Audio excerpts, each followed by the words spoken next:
RDA, Colby Covington, UFC 225. It's going to be tomorrow. This is going to be a very, very fun fight. And not just because Covington's been talking a hell of a lot.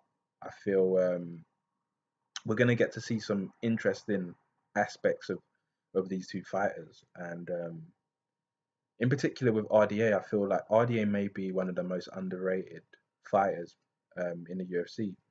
Previous champion in the lightweight division. He fought some really good guys to get that belt. Nate Diaz, Donald Cerrone.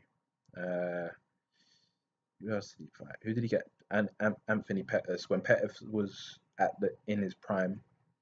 Um, and I think what makes RDA so good is his pressure style. He he has a tremendous, especially in that lightweight division. He would basically walk these fighters down and just stay on them from um, well, not necessarily walk them down, but he would stay on these fighters from round one to round five and just pressure them, striking, shooting for takedowns, and just sticking to them. I don't think I've seen a more dominant fight than RDA versus Pettis. That fight, to be fair, after that fight, I was thinking RDA was going to get popped by USADA. I was like, there's no way, there's absolutely no way that this guy is not on some type of performance enhancing substances, because I ain't ever seen anyone just glued to a fighter for 5 rounds and not show any sign of fatigue. Um, so RDA's got that tremendous pressure style, which he demonstrated also against Lawler. He stood in the pocket with Lawler, who has vicious striking. Lawler's striking is literally, especially when it comes to finishing, Lawler has some of the best striking in the UFC. Um, and RDA was able to strike with him. He's able to stay on him, pressure him, and I think he even dropped him. I think he dropped him in the third or second round. So I think RDA's demonstrated that pressure and good level of striking. I'll say his Muay Thai is not the best, but the way he mixes it up with his takedowns and the pressure um, makes him very good. And RDA's stamina.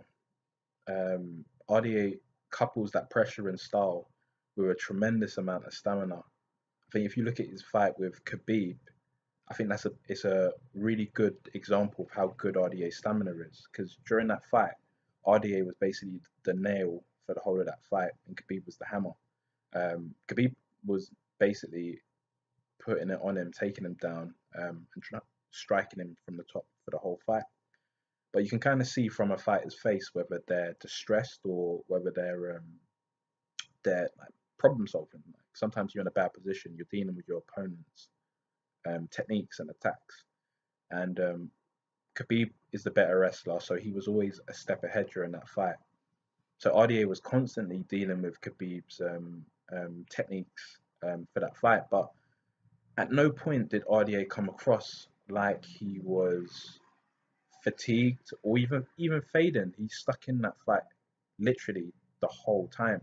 And I would go as far as to say that I feel like RDA may have been like by the end of the fight, Khabib may have been just as tired, if not maybe even slightly more tired than RDA, and he was the one like doing all the damage.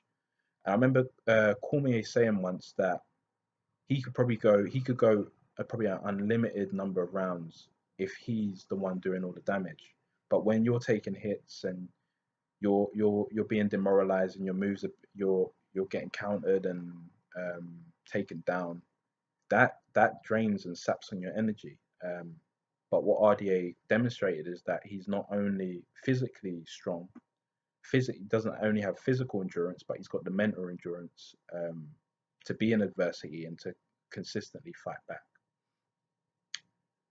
Onto Covington, I don't know a great deal about Kobe. I saw the fight with Maya and he looked good, although Maya was it was a short notice fight. So I think you've got to take that into consideration. What he did demonstrate was great takedown defense. He was stuffing those takedowns early, like way before, like he was just getting stuffed and put in that front headlock position. Maya was getting stuffed and put in the front headlock position. Um, it's interesting because Maya's striking's not good, so that might be why he was stuffing the takedowns early. Maya wasn't able to work the striking to get on the inside. And I think Dos Anjos is going to prove to be a much bigger threat, a much greater threat than Maya standing. And he does like to mix up his striking with his takedowns as well. So the dynamic of those two styles kind of coming together should be interesting. Um, I think Kobe stands out most for his talking, man. He's been talking so much recently. Um, and I'm interested to see whether it's going to backfire because the guy's he's risen the stakes for both fighters. It just comes down to who can deal with the pressure best.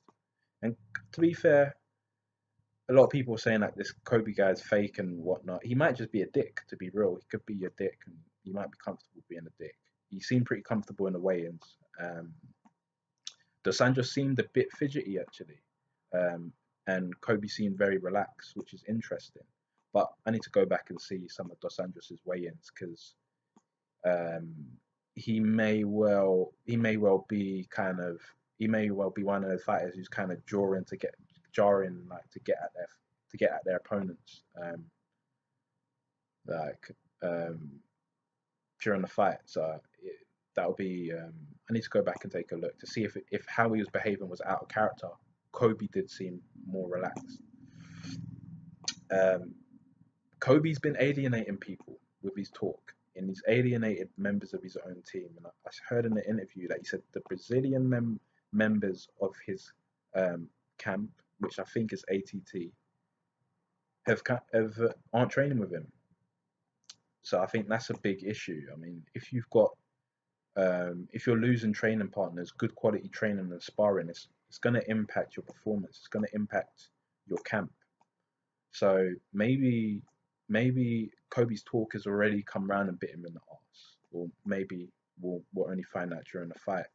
But it's going to be a very interesting fight. High pressure, high cardio, Brazilian Muay Thai striker with good wrestling versus a old school American wrestler with okay striking, gritty mentality, um, and the stakes risen. Let's see how the fight goes, man. Should be fun. Thanks for listening. I'll catch you a lot later.